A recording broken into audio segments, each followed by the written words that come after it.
Hi, and welcome to Ask a Scientist. Our question today comes from 9-year-old Finn. And Finn wanted to know how we measure earthquakes and how we know how big an earthquake was. And these are great questions. So we measure earthquakes using machines called seismometers. And we have seismometers all over the world to measure earthquakes. They also measure other things too, anything that shakes the ground.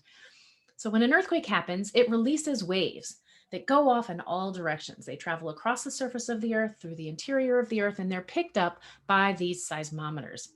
And we describe how big an earthquake was using the term magnitude.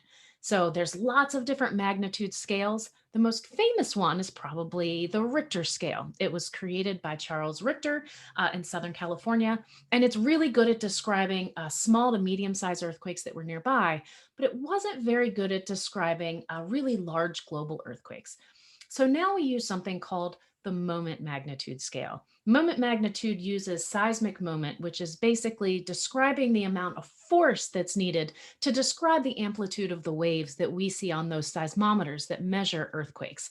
And so every earthquake just has one magnitude, even though there's a variety of scales that we can use to describe that magnitude. Now, magnitude can be really, really confusing because it's a logarithmic scale. And so the difference between a magnitude 4 and a magnitude 5 isn't just one.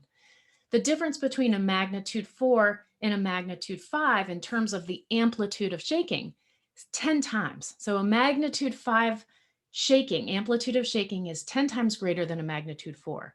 But the energy released in a magnitude 5 is 32 times greater than in a magnitude 4. So in short, we use seismometers to measure earthquakes, and we use magnitude to describe the size of an earthquake or the amount of energy released.